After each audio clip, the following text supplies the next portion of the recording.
Whole body love, not that. What are you doing? I'm looking at your butthole.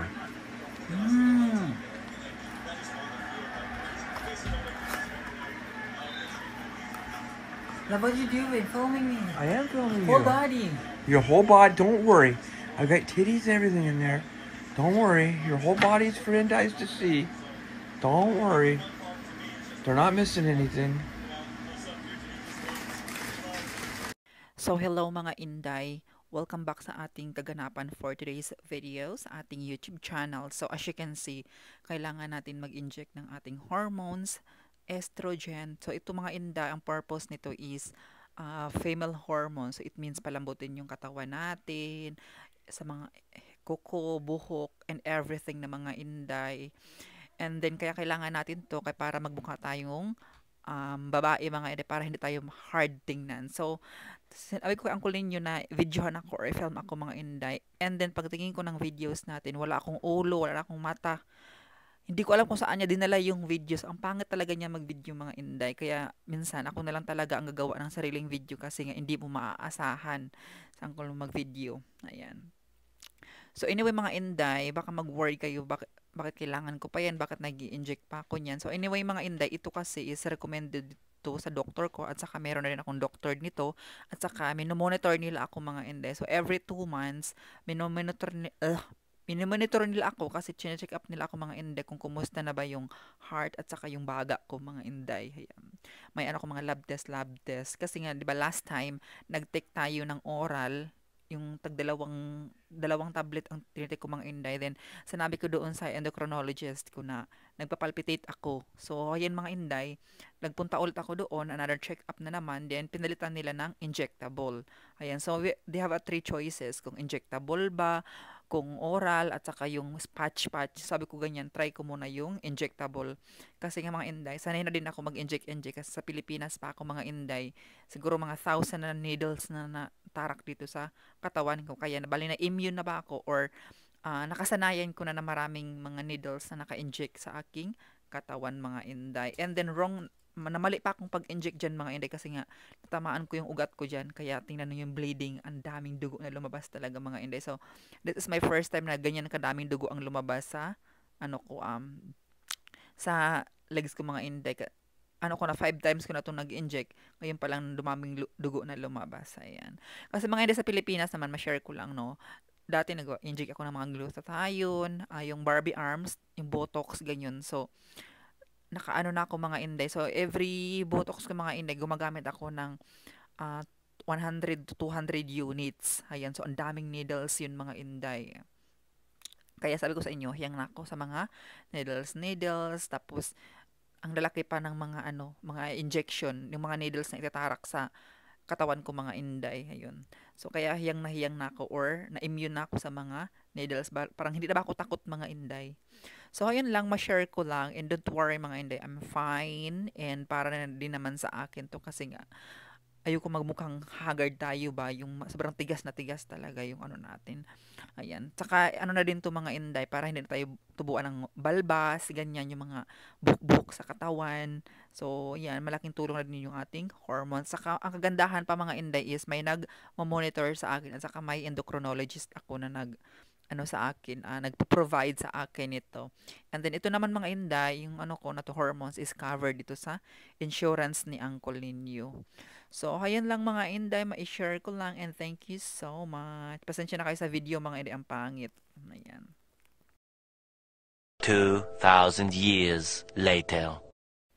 So, hello mga Inday. Habang nasa pala ako sa kama, nag-scroll ako sa Facebook. And then, naka-follow ako dito sa chef na to. Ang pangalan pala niya si Chef Hazel sa Facebook mga Inday. At saka, ang mga content niya is pagluluto. So, ngayon, nakita ko yung luto niya na luto siya ng adobo with Sprite mga Inday. Kaya gusto kong gayahin yung luto niyang adobo with Sprite. Tapos mga Inday, pag adobo pala siya, hindi siya gumagamit ng ng sibuyas. Tapos first ever pa niya gumamit ngayon ng sibuyas. Ayan. So may ganun pala na na adobo na hindi ginagamitan ng sibuyas. Pero ang adobo natin mga Inday today is gagamitin natin ng sibuyas, of course, bawang sibuyas and lagyan natin ng luya mga Inday kasi nga medyo luma-luma na yung ating fork. So lagyan natin ng lagyan natin ng luya. Kasi yung baboy dito sa US parang hindi katulad sa Pilipinas ba na baboy, yun mga inday. Then gayahin natin yung niluluto niya mga inday. Pero ang gamit ko pala dito is ang akin Coke mga inday kasi wala na pala kaming Sprite. So pag akala ko meron pa pero wala na pala. So wala akong choice is gumamit na lang tayo ng Coke. So ayun, pwede naman Coke mga inday, pwede Sprite din, ayan. So, ayun lang mga inday. Tingnan nyo yung akin din.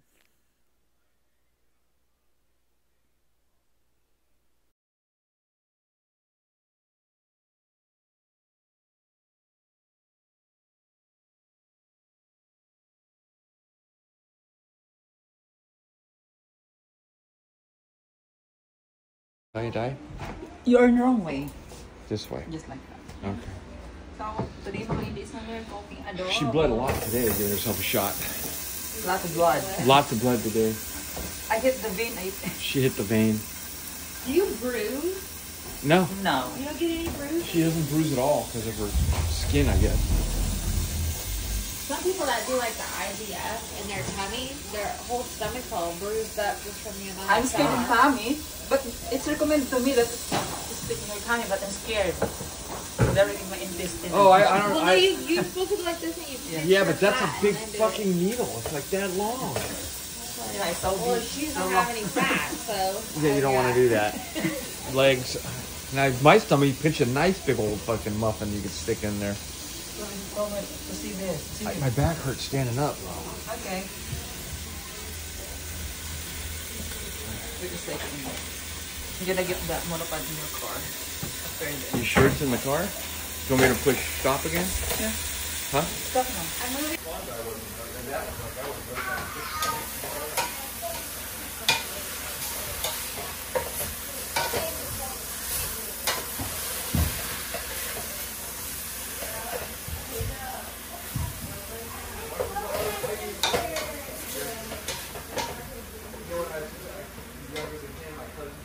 Love, how many minutes the egg boiling?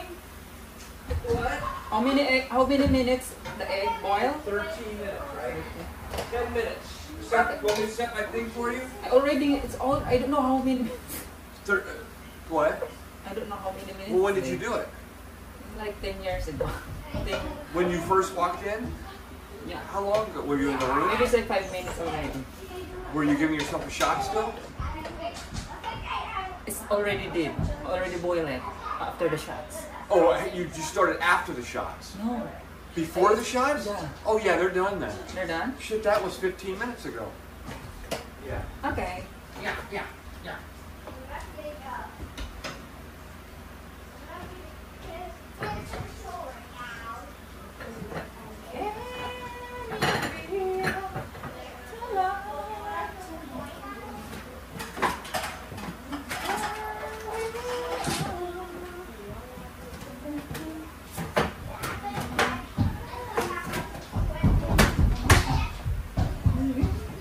So, fast forward tayo mga day. As you can see, pinirito ko na yung pork natin. But, yung sa akin mga inday, dumikit siya. So, ang ginawa ko is nag-add ako ng very light na mantika. Ayan, kaya para hindi siya madurog-durog pag haluin natin yung pork natin. Sa kaldero na kasi ako nagluto mga inday. Pag nagluluto kasi ako ng adobo mga inday, pinapaabot ko talaga siya ng 40 minutes to 45 minutes kasi nga gusto ko talaga malambot na talaga yung fork. Ayan, so kaya diyan ako sa kaldero at saka mga inday pag sa kawali kasi lumalabas talaga kasi yung sarsaba niya. So magkalat diyan sa sahig alam niyo naman ang late lang ng bahay namin, baka mamaya pag lumabas yung mga sarsa niya at saka nagtakbo-takbo yung mga bata, ma-slide. So, kaya kailangan natin iwasan mga inday. So, okay lang sana kung mansion yung bahay natin talaga, pwede tayo magluto ng kahit ano-ano talaga. So, ito kasi mga inday, maliit lang, kaya hindi pwede kaya kailangan natin mag-ingat. Then after that, as you can see, so hinalo ko na mga inday and naghiwa na tayo ng ating mga materyales. Charot lang. So, like, naglagay ako ng mga inday ng very light na luya kasi nga yung baboy natin medyo may pagkalumaan na And then, iba yung, parang feeling ko, iba yung baboy dito sa US. Yan, hindi ko lang, same lang ba mga Inday, pero ako parang naiba na ako. Kasi nga, yung baboy natin, pag, parang medyo may pagkalansa ng very light yung baboy dito. Ayan, kaya naglalagay ako ng luya mga Inday. And then, of course, naglagay ako ng bawang and sibuyas. Ayan.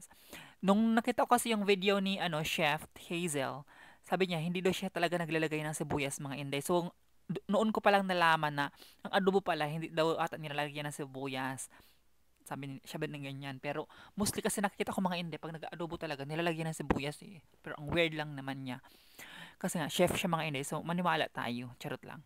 So as you can see mga Inday, nilagay ko na yung ating luya, nilagay ko na din yung ahos or yung bawang natin, and then next nilagay ko yung sibuyas. Ayan mga Inday, pang paano. And then after that, mga Inday, naglagay na ako ng tuyo at naglagay na ako ng suka. So, ang purpose din ng suka, mga Inday, is para hindi ma-expired agad yung adobo mo. Kasi nga, yung adobo ko, mga Inday, 2 to 3 days. Ayan. Pero yung adobo ko na to mga Inday, kami dalawa ni Uncle or kami dalawa ni Mr. And then, kumakain na siya ng adobo, mga Inday. But before, first time ko nagluto nito, hindi siya kumakain mga Inday at saka hindi sila pakalakain ng taba. Ayan. Kaya nung natikman niya yung adobo ko mga Inday, sabi niya ganyan, magluto ka nito sa mountain. Kasi nga, di ba may trip kami sa mountain this coming September. And sabi niya ganyan, magluto ka ng ganito kasi nga, favorite gusto din ng adobo nung kapatid ko na si Roberto nga. So, gusto niya mga Inday, kaya magluto tayo doon. And wala pala akong mga Inday, yung paminta na bilog-bilog. So, hindi ko naman pwedeng buksan yan kasi hindi naman sa akin yun. Ayan. Meron akong paminta na bilog mga Inday, pero naubos na siya. So, ang ginawa ko, yung ginamit ko na lang yung paminta nila ba. And then, naglagay tayo ng kalahating, pork cubes. Naglagay ako ng kalahati mga Inday. Kasi nga, kalahati lang gamitin natin kasi nga, gagamit pa ako ng oyster sauce. Ayan. And then, as you can see mga Inday, nilagay ko na yung Coke. Hindi ko na videohan yung Coke. Ayan. Tapos, naglagay ako ng oyster sauce mga Inday. And then, ayan, napakuluan na natin for 30 minutes. Ayan. Tapos, pag makulo na siya ng 30 minutes mga Inday, at saka na natin ilagay yung ibang sibuyas. So, ayun. So, ito yung adobo na may pagka-steak, pork steak. Charot lang. So, ayun mga Inday, habang pinapakuluan ko pala yung ating adobo, nagbalat na ako ng itlog. Ayan. Kaya, pang 3 days nga, pang 2 to 3 days nga yung natin, ulamin mga Inday. Ayan, kasi nga, may pagkatama din tayo magluto. Ako kasi mga Inday, ma-share ko lang. Pag nagluluto kasi ako ng sarili ko mga Inday, kagad ako nabubusog ba yung, for example, nagluto ako ngayon, busog ka kaagad. Kaya, siniset aside ko muna siya ng mga 1 day, 2 days, ganyan. Doon ko na talagang tinitira as in, ang dami ko nang kinakain, ganun. Kasi nga, doon ako nagugutom talaga, yung nagugutom na ako sa sarili kong luto, ganyan. Kasi nga, pag nagluluto ako ngayon mga Inday, tikim ako ng tikim, hanggang sa nabusog na ako. Yan. So, ito mga Inday, pinakain natin si Uncle ninyo at saka sarap na sarap siya mga Inday. At saka lakas niya kumain ng rice. At saka lakas niya kumain din ng adobo. Pero hindi ko na siya na-videohan mga Inday. Kaya nahuli tayo, last time, nahuli tayo na-videohan ko siya mga Inday. Nagalit tayo, nag-away kami. Kaya hindi ko na siya pwedeng videohan ng hindi nagpapaalam. Kaya baka yun ang reason, baka mag-away pa kami. So, we need to, respect his privacy. So, ayan lang mga Inday. At ito na mga Inday yung ating adobo. Ayan, malapit nang maluto. So, ayan, ilagay na natin ang sibuyas. O, diba, mga Inday, yung tirang sibuyas. Actually, ginamit ko na talaga yung buong lahat ng sibuyas na yan, mga Inday. Kasi nga, hinati ko siya. Tapos, syempre lang naman, pabayaan mo ng ilang araw na. Kasi nga, siguro, mga 2 days to 3 days na ata yan nakabukaka ng ganyan hati kasi ngayon kalahati, di ba? Nilagay ko doon sa nilaga natin. So itong pork na to mga sa kanyang sibuyas na yan, is tira-tira lang yun natin sa last vlog natin na naglaga ako. So ang tira ginawa kong adobo and then yung sibuyas nga hinalo natin. So ito na yung adobo natin mga Inday. Ayan. So sana nag-enjoy kayo sa ating videos for today mga Inday. Thank you so much. Please i-like nyo naman mga Inday yung ating videos, share, and subscribe. So, thank you so much mga Inday. See